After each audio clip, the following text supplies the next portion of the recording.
지난주 월요일 우리의 사랑하는 노경수 권사님이 소천에서 돌아가셔서 장례를 아마 마친 걸로 알고 있습니다. 저희는 여기서 이제 임종 예배만 봐드리고 뉴욕으로 보냈습니다. 뜻하지 않게 이제 권사님을 보내면서 말씀을 이제 증거하게 된 그 임종 예배가 고별 설교가 되고 말았어요. 여기 본문에 보면 여러분, 이 바울 사도가 그렇게 교인들과 사랑하며 신앙생활을 하다가 예루살렘으로 떠나면서 하는 얘기입니다. 내가 이제 떠나게 되면 다시 너희들을 보지 못하리라. 이 얘기를 듣고 교인들이 울면서 다시 보지 못한다고 그러니까 바울 사도를 보내려고 들질 않습니다. 그럼에도 불구하고 바울 사도는 내가 주께 받은 사명을 감당하기에는 내 생명을 아까워하지 아니하고 가노라 그랬어요. 왜 이런 얘기를 한다면 바울 사도가 이미 죽음을 바라보고 있거든요. 하나님의 성령의 그 감동하심을 항상 받고 사는 중이기 때문에 예루살렘으로 하나님께서 보낼 때는 마지막 예루살렘 방문을 끝으로 거기에서 이제 말할 수 없이 핍박하는 그 박해자들에게 붙잡히고 그래서 나중에 로마로 압송돼 갈 것을 뻔히 알고 있었거든요. 이런 내용을 알고 있는 바울 사도 결국 마지막 설교를 하지 않을 수가 없어요. 그래서 고별 설교를 한 겁니다. 근데 사람이 참 이상한 게 조금 그 세속적으로 말해서 죽을 때가 가까운 마음이 변한다고 그러죠. 그렇죠? 우리 노경수 권사님 벌써 그 마음을 탁 놓고 마음에 살려고 하는 의지가 없어졌더라고요. 그때 저는 이미 권사님 얼마 내시면 이제 하나님 나라에 가겠구나 그런 생각을 했는데 돌아가시기 바로 며칠 전 한 3, 4일 전인가 제가 금요일 날 갔다 왔으니까 그리고 월요일 날 돌아가셨으니까 금요일 날 난데없이 일어나지도 못하고 눈도 못 뜨던 양반이 먼저 광고한 대로 예배실에 와서 예배 보고 있더라고요. 사실 가만히 보면 돌아가시기 직전에 그런 일이 종종 있어요. 제가 먼저 시임하던 한국의 교회에 위암에 걸려가지고 고생을 무척 했습니다. 저희가 신방 가는데 하도 이 양반이 이제 아프다고 그래서 밤 자정 가까이 갔어요. 갔는데 얘기를 들어보니까 그 전날에 식사를 무지무지하게 많이 하시더라고요. 위암 걸리면 식사를 못 하는데 그렇게 식욕이 땡겨가지고 밥을 많이 잡섰다고 그렇게 얘기를 하더니 바로 그 이튿날 저녁에 악화되면서 저희가 가니까 벌써 숨을 몰아쉬더라고요. 그래서 저희가 함께 가족들과 더불어 이 세상의 소망 구름과 같고 하는 이 찬송을 갖다가 계속 부르는 중에 그분이 세상을 아주 평안하게 떠났었어요. 사람이 떠나려고 그러면 그 직전에 변한다 그러는 게 옛날 우리 노인들 하는 말씀이 되게 맞는 것 같아요. 권사님도 우리 여기 아시다시피 오늘은 우리 장로님이 또 아프셔가지고 못 나오셨지만은 그 황영자 집사님이 간호사로 뭐 20몇 년, 30년 가까이 간호사고 지금 수간호사 아닙니까? 그러니까 인간은 의사보다 더 잘합니다. 그분은 얘기해보게 되면 의학에 대해서 환해요. 저도 나가게 되면은 우리 목사님들한테 그런 소리를 듣거든요. 의학이 너무 의사 같다고 나보고 막 그러는데 저는 옛날에 하도 의학책을 보다 보니까 그냥 조그마한 요만큼 아는데 그 집사님은 수간호사로서 지금 세인트 조셉 하스피tal 거기에서 지금 있는데 얼마나 많이 하는지 몰라요. 인간은 의사보다 더 잘 알아서요. 근데 그 전날 목요일 날 그분이 노경수 권사님 신방을 해서 저한테 전화가 왔길래 한번 가보시라고 제가 그랬어요. 갔다 와서 저한테 이제 전화를 하시면서 하는 말씀이, 아유, 목사님, 아무리 깨워도 일어나지도 않고, 말도 없고, 눈도 안 떠요. 그래가지고 이제 옆에 저 책상에 보니까 딸이 사인을 한 게 있더래요. 그 사인이 뭐냐면은, 링거도 안 꽂고, 피딩도 안 하고, 그거 하지 말라. 호흡기도 안 꽂고, 그렇게 하지 말라고 권사님하고 얘기를 해가지고 권사님이 그렇게 해달라고 해서 그렇게 했다고 그래요. 그거 딱 보고 저한테 전화하면서 하시는 말씀이, 목사님 아무래도 며칠 못 가실 거예요. 그러더라고요. 그렇게 경험이 많은 분이 그러니까 우리도 며칠 못 가시는 건 당연한 것 아닙니까? 그런데 그 이튿날 제가 또 신방을 갔거든요. 바로 이튿날, 금요일날. 신방 가가지고 병원에 가 찾으니까 안 계시는 거예요. 그냥 병원 그 침대가 텅텅 빈 거예요. 아이고, 입원하셨나? 돌아가셔서 아니면 저 장의사로 가셨나? 그래가지고 그냥 겁이 나가지고 이리 뛰고 저리 뛰고 가만히 이렇게 살펴보니까 그 딸의 그 책이랑 이런 게 아직도 거기 있더라고요. 그래서 이분이 돌아가신 건 아니구나. 한숨을 놓고, 그리고 간호사마다 물어보니까 몰라요. 계속 찾아다니고 물었더니 지금 예배 시간이기 때문에 예배 보는 데 가서 계실지 몰라요. 그러더라고요. 아니, 이분이 일어나지도 못하는 양반이 어떻게 예배 시간에 가서 계십니까? 앉지도 못하고 눈도 못 뜨는 양반이. 그런 분인데, 믿기지가 않아가지고, 그래도 어떡하면 한번 찾아본다고 와서 예배실에 뒤에서 이렇게 살펴보니까 보이질 않습니다. 권사님, 뒷모습이 보이죠.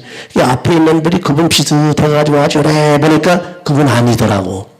다시 와가지고 간호사 보고, 안 계시는데요. 그랬더니 간호사가 들어오더니 하는 얘기가, 맨 뒤에 앉아 계신 분 보고 이분 아니냐고 그러더라고. 이래 보니까 권사님이더라고. 아이쿠, 권사님 여기 와 계시냐고. 그래서 거기서 붙들고 이제 기도를 쭉 하는데, 이제 설교 도중에 때문에 큰 기도를 못하고 속으로 간단히 기도를 하고 말씀을 나누려고 하는데, 뭐라고 말씀하시는데 말씀을 못 알아듣겠더라고요. 벌써 혀가 잘 안 돌아가서. 자, 그래가지고 제가 이제 돌아와가지고 가만히 보니까 하면 되겠다 해서 그 다음에 이제 예배 보고, 우리 여기 주일 예배 보고 월요일날 가려고 그러는데, 제가 뭐 급한 일이 있어 막 하다가 그것도 이제 집사람이 안 된다고 빨리 가야 된다고 이거 어떻게 인지 모르니까 하도 서러워해서 그냥 하던 걸 놔버리고 하던 일을 중단시켜버리면서 그냥 쫓아갔어요. 문에 딱 들어왔으니까 그때 숨을 거두시더라고요. 그래가지고 고별 설교를 바로 그 즉시 하게 된 거예요.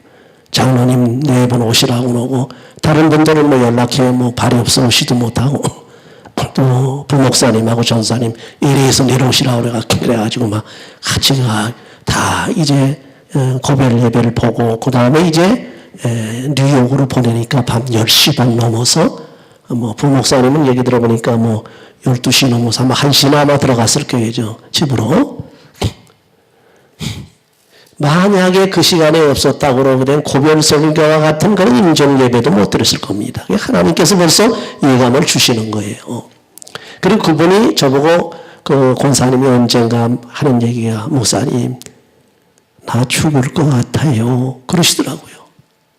나 죽을 것 같아요. 자꾸 벌써 마음이 그렇게 되면 그건 어쩔 수 없이 벌써 마음을 놓은 거니까, 의지가 벌써 없으니까, 그건 뭐, 하나님 데려가시라고 그런가 보다. 그렇게 생각을 했습니다. 그래서 거기서 이제 임종 겸 고별 설교를 제가 했습니다. 사람이 죽음에 딱 임했을 때 하는 설교들이거든요. 여기도 본문에 보게 되면 사도 바울이 예루살렘으로 떠난다는 것은 악한 무리들에게 잡혀가지고서 저 예루살렘에서부터 이제 로마로 끌려가지고 거기서 모진 박해를 받다가 감옥에서 하다가 이제 순교당하는 그런 걸 미리 내다보고 계셨거든요. 그러니까 이제 바울 사도가 마지막으로 성도들, 사랑하는 성도들에게 말씀을 남겨야 되겠다 해서 한 설교가 오늘 본문에 나타난 설교입니다. 그런 바울 사도가 고별 설교를 했는데 그 내용이 무엇이냐? 크게 나누면 2가지로 생각이 돼요. 첫째는 뭐냐 하게 되면 본문 말씀 있는 그대로 범사에 자기를 본받으라는 겁니다. 자기를 본받으라. 여러분, 이 말은 그렇게 자신 있게 못합니다. 사실. 왜? 여러분 그러잖아요. 당신 나를 본받으시오. 그렇게 말할 자신 있습니까? 모두가 부족하고 연약하고 심히 약한 걸 알거든. 아주 미련하고 부족한 걸 다 알기 때문에 당신 나를 본받으시오. 그런 말을 잘 못하는 게 바울사도는 하고 있습니다. 근데 나를 본받으라고 할 때 바울사도가 다른 서신에서 한 그 전제 조건을 딱 보니까 이해가 가는 거예요. 내가 그리스도를 본받은 것 같이 너희도 나를 본받아라. 무슨 얘기입니까? 내가 그리스도를 본받아서 그리스도 하시는 대로 주님 말씀대로 하는 대로 그것만 본받고 나도 사람이니까 실수도 있고 실족할 때도 있으니까는 잘못하는 것은 본받지 말라 그 소리거든. 그렇죠? 그렇게 자신 있게 본받으라고 할 수 있는 겁니다. 적어도 우리 믿는 사람들은 나가가지고 자기의 자녀라든지 자기 부부지간이라든지 아니면 이방의 사람들 친구들에게도 당신 내가 그리스도를 본받은 것 같이 나를 본받으시오. 내가 하나님 교회에 나와서 하나님께 예배드리고 천국을 소망 삼고 사는 것 같이 너희도 나를 따라서 교회에 와서 주님 영접하고 천국에 가십시오. 할 수 있어야 된다 그런 얘기입니다. 근데 본사에 자기를 본받으라고 하는 그 내용이 뭐냐 구체적으로 여러 가지가 나와 있습니다. 근데 거기서 한 서너 노릇까지만 제가 집어서 말씀을 드린다고 하면 먼저 모든 일에 내가 깨끗한 것 같이 너희도 깨끗하라. 저희들 우리 목사님들 모여 얘기할 때도 이 얘기를 많이 합니다. 이거 개혁해야 된다. 자기 반성해야 된다. 여기에는 걸린 게 많아요. 견원에 관한 거, 돈에 관한 거, 칠계에 관한 거, 욕심에 관한 거, 예의 도절, 번절에 관한 거 이런 얘기가 쏟아져 나오게 되면 너무 할 것 없이 자신 있는 사람들이 없더라고요. 바울사도 모양으로 나를 본받으러 할 사람이 없어요. 어떤 분은 이렇게 저렇게 하면서 목사들이 이래서 되겠느냐 교인들이 이래서 되겠느냐 이건 잘못됐다 이렇다 이건 저렇다 하고 한참 설명하고 난 다음에 그분을 바라보게 되면 그분도 역시 마찬가지다 그런 얘기입니다. 인간이 똑같은 겁니다. 근데 바울사들은 자기가 모든 일에 깨끗했다. 그 모든 일을 구체적으로 또 한 두 가지로 해. 첫째는 돈 문제입니다. 내가 은금을 탐한 일이 없다 그랬어요. 여러분 돈 굉장히 중요하지요. 돈이라고 하는 건 없어서 못 살아요 우리가. 그럼에도 불구하고 돈을 사랑함은 그랬어요. 윤리적 관계가 벌써 맺어지면서 이게 선하게 씌워졌으면 의가 되지만 이게 나쁜 대로 씌워지게 되면 이게 죄가 된단 말이에요. 그렇죠? 그래서 우리 그렇던 목사님들 그렇더라. 돈에 욕심 없는 사람 나와보라고 그러더라고. 돈 싫어하는 사람 나와보라고 아주 그러더라고 그래서 제가 그랬어요. 돈을 싫어하는 게 돈에 욕심이 없는 때가 있긴 있습니다. 그런 때가 어디니? 그래서 제가 관심이 없으면 없습니다. 어떤 것에 대해서 관심이 없어지면 돈에 욕심이 없어요. 뭘 하고자 하는 무슨 의도가 있어지고 자기 계획이 있고 쉽게 얘기해서 내가 뭘 사고 싶다 할 때 돈에 욕심이 나는 거예요. 그렇죠? 잘 먹고 싶다 할 때 돈에 욕심이 나는 거예요. 하나님께서 주시는 대로 그저 죽이면 밥이면 밥 하나님께서 주신 잘 먹여주신 그것으로 감사하고 못 먹여주셔도 그것으로 감사. 왜? 죽을 수밖에 없는 나를 하나님께서 이렇게 용서하시고 구원해 주셨으니 이것만 해도 나는 지옥 갈 사람이 천국 가게 되었으니 이만 해도 나는 감사하다. 그러고 살면 욕심이 없어지는 거예요. 돈에 대한. 그렇죠? 사람은 그렇게 사시라는 겁니다. 바울사도가 은금에 대해서 욕심이 없었다고 그랬어요. 자기는. 이건 돈 얘기거든요. 참 조금 한국교회에 대해서 조금 우리가 어두운 면을 얘기하면서 서로가 은혜가 안 돼가지고 마음이 착잡해가지고 한 그런 토론을 한번 해봤어요. 그걸 이제 구체적으로 교회를 들은 게 아니라 적어도 한국교회 대형교회 목사 정도 되면 돈에 파묻힌다고 그럽니다. 이런 얘기를 하게 되면 참 여러분 참 정황하죠. 그러나 그걸 비판할 것만은 못해. 그분들이 그만큼 돈이 들어오게 되면 또 그걸 가지고 선교하는 일에 좋은 일에 다 또 나가버려서 목사가 재벌됐다 하는 얘기를 못 들어봐요. 그렇죠? 그런 면이 있긴 있어요. 어쨌든 이 돈이라고 하는 것을 붙잡았다 하기는 잡았다 하기는 욕심이 생기는데 그래서 우리가 돈을 관리를 잘해야 된다는 겁니다. 그래서 돈에게 붙잡히지 말아라 그런 얘기를 합니다. 여러분 돈에게 붙잡히면 안 하는 거 없습니다. 노동하러 나갑니다. 눈에 보여 돈 되는 건 다 하려고 들어. 로또면 로또인가 뭐 로또 라러리 롯데는 롯데가 사고 싶어하고 돈에 붙잡힌 돈이 끌고 가는 대로 다 끌려다녀요. 그게 바로 뭡니까? 돈에 붙잡혀서 끌려다니는 생활하지 말라. 돈을 붙잡아서 내 마음대로 사용하는 사람이 되는 거예요. 그렇게 되지 않기는 돈의 노예가 된다. 그래서 그 바울 사도는 돈에 대해서 욕심을 줬어요. 그래서 선교지에 가가지고 소아시아 그쪽에 가가지고 마게도니아 그쪽에 가가지고 다니면서 하나님의 말씀을 막 전합니다. 은혜가 막 쏟아지니까 교인들 은혜를 받습니다. 병든 자가 일어납니다. 귀신이 쫓겨납니다. 막 이렇게 기적이 일어나니까 너무 감사해서 성도들이 막 헌금을 갖다 주고 돈을 막 갖다 줬더니 바울 사도가 받았습니까? 안 받았습니까? 어떤 사람들은 안 받았다 그러면 받았어요. 그럼 바울 사도 또 주는 건 받았어요. 그 받아가지고 어떻게 하겠어요? 혼자 집 샀겠어요? 바울 사도 집 샀다는 얘기 성경에 있습니까? 집 한 채가 없습니다. 머리 둘 곳이 없어. 예수님 하신 그 말씀 인자는 머리 둘 곳이 없다 그랬어요. 인자는 여우도 굴이 있고 공중에 나는 새도 깃들 곳이 있건만은 인자는 머리 둘 곳이 없다. 주님의 말씀이거든. 그 똑같은 돈을 받아가지고 바울 사도도 주님과 같이 나는 머리 둘 곳이 없노라 그랬어요. 그 돈 받아서 뭐 했느냐? 가난한 교회에 가난한 사람 참 모아서 도와줬습니다. 마게도니아 성도들이 잔뜩 돈을 좀 그걸 가지고 기쁘게 받아가지고 와서 어디로 갔습니까? 예루살렘 교회 가가지고 어려운 교인들을 또 다 도와줬습니다. 얼마나 멋집니까? 이런 사람은 돈이 자꾸 생기는 게 좋아요. 그런 사람에게 돈이 자꾸 벌려져야 돼. 그렇게 쓰지 않는 사람들에게 돈이 벌려지는 건 참 어떤 의미에서는 좋은 현상이 아니죠. 돈에 깨끗하다 그런 얘기입니다. 그 다음에 뭡니까? 그 다음에 깨끗한 건 사람의 피에 깨끗했다 그랬어요.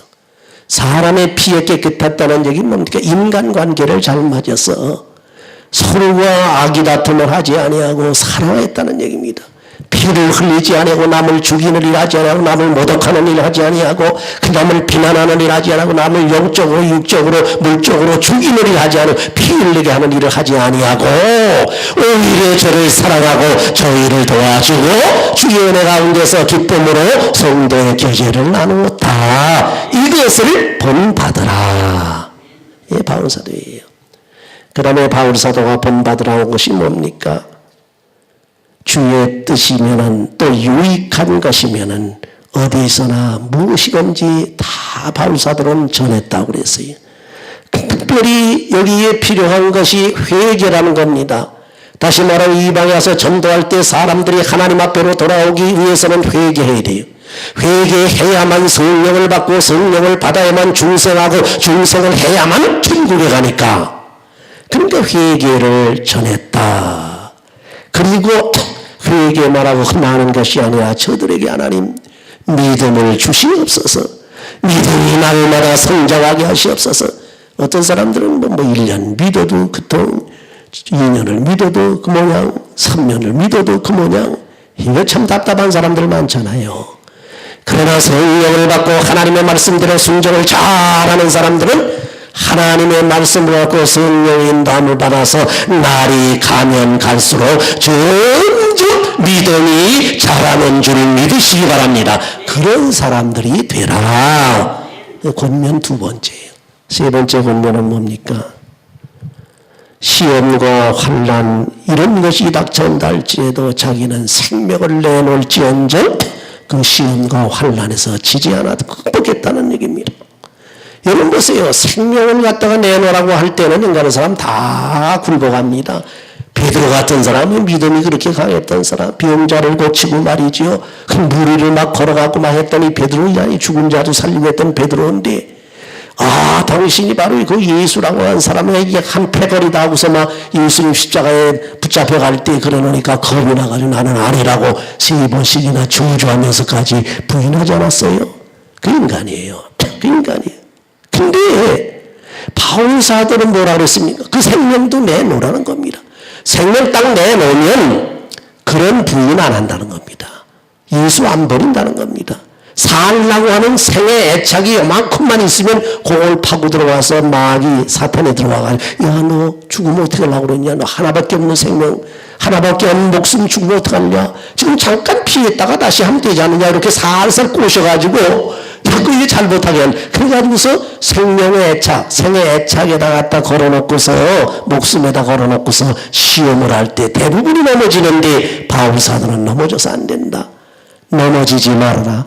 내가 넘어지지 않은 것 같이 너희도 넘어지지 말아라 그랬어요. 그러면 바울 사도가 잘나서 넘어지지 않았습니까? 바울 사도가 그러면 무슨 능력이 있어서? 지식이나 지혜가 있어서? 아니지요. 여기 보게 되면 심령에 매여 있기 때문이라 그랬어요. 마음이 어디 매여 있다는 건 어디 매여 있습니까? 하나님의 성령에 매여 있다. 성령이 딱 붙들고 마음을 좌우하는데 내 마음이 흔들릴 리가 있느냐? 하나님의 말씀에 붙잡혔는데 내가 흔들릴 리가 있느냐 이 얘기입니다. 여러분 마지막에 이제 환난이 혹시 돌아올 때까지 여러분 살아계신다면 목숨 같은 거는 생각지 마세요. 그저 하나님 말씀 붙잡고 성령에 매어버리면 그 다음에는 나는 상관할 게 없어. 말씀이 나를 붙잡아 보호하시고 성령이 나를 붙잡아서 인도하시고 지켜주셔서 절대로 해함을 받지 않는다는 것을 믿으시기 바랍니다. 마지막에 이제 무슨 또 권면을 했느냐, 이런 생활에 대해서 하는 얘기인데, 주는 것이 받는 것보다 더 복되다. 이건 사랑이에요. 그렇죠? 마지막으로 권면한 게 사랑. 여러분 교회 안에서나 가정에서나 어디서는 사랑이 실천되고 뜨겁게 사랑이 거기서 이루어지는 곳에는요 평안만이 있습니다. 기쁨만이 넘칩니다. 왜? 서로 악의 다툼을 안 하거든. 악의를 안 합니다. 서로 그저 다툼이 없어. 질투가 없어. 남이 잘 되면 오히려 감사해서 같이 기뻐하고, 남이 못 되면 같이 슬퍼하고, 바로 그것이 크리스찬이에요. 그런데 사람들은 그렇지 않아요. 남이 잘 되면 속에서 자꾸 시기심이 나와, 질투심이 나와. 그렇잖아요. 남이 미우면 죽이고 싶어. 이게 인간인데, 그런 것을 다 녹여버리고 없애버리는 능력이 뭐였느냐면 그리스도의 사랑에 있는 줄 믿으시기 바랍니다. 여러분 마음속에 사랑이 충만하시기를 바랍니다. 여러분 마음속에 성령이 충만하시기 바랍니다. 그 사랑으로 여러분을 사로잡아서 마음이 녹아져서 평안으로 항상 하나님께 나가시기를 바랍니다. 그 다음에 두 번째 중요한 게 뭐라고 이렇게 설교를 했느냐 하면, 이렇게 첫째는 이제 권면을, 두 번째는 경고를 하는 내용이 나옵니다. 이게 무서운 내용이지요. 다시 말하면 교회에 거짓 스승들이 들어올 것인데 정신 차려라. 그 경고의 설교라는, 설교 중에 두 가지라는데 하나는 권면하고 하나는 경고래요. 근데 그 경고 내용을 보니까 28절 이하에 35절까지 쭉 나오는 말씀이지, 보니까 첫째가 뭐냐 하기에는 내가 떠나게 되면 흉악한 이리들이 들어와서 양떼들을 미혹하리라는 겁니다. 바울 사도가 있을 때는 그냥 탁 보호하고 목자가 돼가지고 뭐, 그렇죠? 교역자가 돼 딱 붙잡아가지고 말씀으로 권면하고 말이지요. 하나님의 능력으로 보호를 해가지고서 이제 이리떼들이 들어오지도 못했는데 바울 사도가 이제 떠나게 된단 말이에요. 바울 사도가 떠난 다음에는 어떻게 됩니까? 바로 이리떼들이 그냥 야 이때다 하고 그냥 떼로 들어온단 말이에요. 그래 그때 당시에 이리떼 중에 가장 큰 놈 하나가 들어온 게 뭐냐 하게 되면, 여러분 교회사를 보게 되면 바로 영지주의라는 게 나옵니다. 나스틱시즘이라고 해서 그노시스주의가 들어왔어요. 이건 기독교 교리를 아주 완전히 파괴해버리는 그런 이론을 가지고 들어와가지고 선생들이 막 와서 가르쳤기 때문에 이런 이때를 가르쳐서 거짓 스승이 들어왔다. 거짓 스승이 들어왔다. 그래서 들어와서 양떼들을 해치리라는 겁니다. 그러니까 조심하라. 그 다음에 더욱이 제자들까지도 유혹한다고 그랬어요. 여러분 평신도 유혹하는 것쯤이야 쉽잖아요. 평신도는 뭐 조금만 잘 붙들어서 유혹하면 쉽습니다. 돈을 많이 갖다 주면 유혹할 수도 있고, 또 성경 말씀을 조금 잘 이렇게 해석해가지고 갖다 줘가지고 유혹할 수도 있고, 요새 여러분 한국에 보면 아주 엄청난 그런 그 이단으로 정죄받은 저 파 중에 하나가 신천지라고 하는 그런 교파가 있어요. 신천지. 그 신천지는요, 교인들도 어마어마하게 미혹이 되어 있지만 목사, 전도사 할 것 없이 교육자들도 어마어마하게 미혹이 되어가지고 지금 몇 년 전에 통계를 보니까 2,3천 명이나 거기 빠져들어갔다 그래요. 목회자들이 평신도도 아니고. 보세요. 여기도 이 바울 사도가 키우는 바로 제자들에게까지 미혹하고 들어올 테니까 정신 똑바로 차려라 하고 경고를 해주는 겁니다. 그 다음에 세 번째 보시게 되면 3년 동안 밤낮 눈물로 훈계한 것을 기억하라. 바울 사도가 3년 동안 목회하면서 눈물로 간구하고 눈물로 기도하고 눈물로 권면하고 눈물로 가르쳤어요. 안타까운 마음, 목자의 심정을 가지고서 양떼들 눈물로 가르쳤는데 그 가르친 게 뭐냐? 예수 그리스도의 복음이야. 예수님을 가르쳤단 말이에요. 근데 다른 이리떼들이 들어가지고 딴짓하게 되면 어떻게 해야 안 되겠다. 그리고 내가 눈물로 밤낮 사람이 많은 곳에나 적은 곳에나 회당에서나 뭐 저작거리에서나 가정에서나 간 곳곳마다 사람이 많이 모였던지 두세 사람이 모였던지 그저 내 눈물로 권면하며 가르친 이 주의 복음, 그것을 기억하라. 그 복음을 기억하고 복음을 통해서만 우리가 구원을 받고 복음을 받을 수 있다. 그런 얘기입니다. 그래도 바울 사도가 마음이 모이질 않습니다. 왜? 사람은 변덕스러워가지고 변심이 심해. 예? 이랬다 저랬다 해요. 앞에서 이랬다 또 상황만 다른 뒤돌아서 가지고 싹 안면 바꾸는 게 사람이야. 그렇죠? 뭐 여기 가만히 보니까 말씀 들으시면서 물론 그 표정이 없는 사람들은 그 무슨 생각이 들어가시는지 모르겠는데 저기를 한번 생각해봐요. 나도 누구하고 사귀고 하다가 싹 안면 바꾼 적 없는지, 누구한테 도움 받고서 싹 안면 바꾼 적 없는지, 내가 또 그저 사람들하고 이렇게 어떤 그런 관계에서 싹 돌아선 적 없는지 한번 생각해 보시란 말이에요. 자, 여기 주와 하나님의 은혜의 말씀에다 그래서 부탁하고 맡겼다는 겁니다. 너희들을 믿지 못하겠다 그 소리예요. 그러니까 3년 동안에는 눈물로 가르치고 하나님의 말씀을 가르치고 그렇게 애를 썼지만은 그리고 현재 상황으로 보선 너희들이 변하지 아니하고 미혹되지 아니할 것으로 지금 믿는 것 같지만은 너희도 다 인간이요 변함이 없다고 변치 아니하리라고 장담할 수가 없으니 너희들을 100% 퍼펙트하게 내가 믿지를 못하겠으니 어디다가 부탁해야 되겠어요? 하나님에게 맡길 수밖에 더 있느냐. 여러분 보세요. 어린아이를 딱 이제 집에다가 어떤 사람을 이제 한 예를 들어서 조그만 아이를 갖다가 이제 한 열 몇 살 아이한테 맡겨놓고 너 집에서 애기 잘 보고 있어라. 내가 어디 갔다 올 때까지 그러고 나가잖아요. 그런 게 믿어지지. 그 아이가 제대로 믿을 수가 없어요. 그래서 그 어머니가 발걸음이 돌아서자 또 돌아왔다 또 가고 돌아왔다 또 가고 그렇게 믿지를 못하는 거예요. 그렇죠?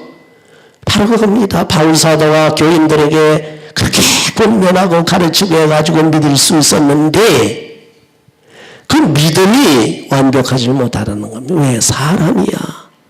너희들이 그렇게 변하지 아니하고 미혹되지 아니할 줄을 내가 안다고 말을 하고 싶은데 완벽하지 못하니까 내가 믿을 수가 없다. 그런 얘기입니다. 그 믿을 수가 없으니 딴 사람한테, 딴 분한테 부탁을 할 수밖에 없다. 그래서 부탁한 것이 뭡니까? 주와 하나님의 은혜의 말씀이 주님과 하나님의 은혜로운 그 하나님의 말씀에 붙잡히게 하나님께 내가 간구를 한다. 이 바울 사도의 이 심정을 보면 여러분 얼마나 세심하고 얼마나 사랑이 뜨겁고 하는 걸 알 수 있잖아요. 쭉 오늘 살펴보세요. 설교한 내용을 쭉 살펴보게 되면 이 허점이 없을 정도야. 그렇게 아주 완벽하게 교인을 사랑하고 다스리고 교인들을 그렇게 돌보고 떠나면서도 그저 미심쩍고 믿지를 못해가지고서 주와 하나님의 은혜로운 말씀과 그 뭡니까? 은혜와 말씀의 은혜의 말씀에 부탁을 한다. 그리고 떠납니다. 결론은 간단해요. 누구 믿을 사람 없습니다. 자신을 믿어요? 어림도 없지요. 자기 마음 자기 언제 변한지도 모르는데 이 다음에 환난 당하면요. 이 선지자 중에 미가 선지자가 한 얘기를 또 들어보게 되면 마지막 환난 극단적으로 아주 환난 속에 들어갈 때는요. 서로가 자기 살 꾸며가기 때문에 믿지 말라 그랬어요. 심지어 내 품에 눕고 자는 내 아내도 믿지 말라 그랬어요. 이게 인간이라는 겁니다. 성경 얘기입니다. 제 얘기가 아니라. 무슨 얘기입니까? 인간은 완벽하게 믿을 존재가 못 된다. 심지어 다른 사람뿐 아니라 자기 자신도 자기를 못 믿는다. 자기가 자기 자신까지 믿지 못하니 이거 어떡하느냐? 그러니까 완벽하게 우리를 붙잡아주고 우리를 지켜줄 하나님과 주의 은혜로운 말씀에 부탁할 수밖에 더 있느냐? 한마디로 말하면 말씀에 붙잡혀라. 무슨 말씀? 은혜의 말씀. 누구의 말씀? 주의 말씀. 누구의 말씀? 하나님의 말씀. 주와 하나님의 은혜의 말씀이 너희들을 꽉 붙잡아 너희들을 지켜주고 너희들을 보호하고 너희들에게 사탄의 권세가 이리저리 들어와서 해하지 못하도록 인도해주고 지켜줄 것을 내가 부탁을 한다. 보세요. 얼마나 든든합니까? 여러분 세상에 누구 믿지 마시기 바랍니다. 심지어 자기 자신도 믿지 마시기 바랍니다. 믿지 못하는 것이 인간이야.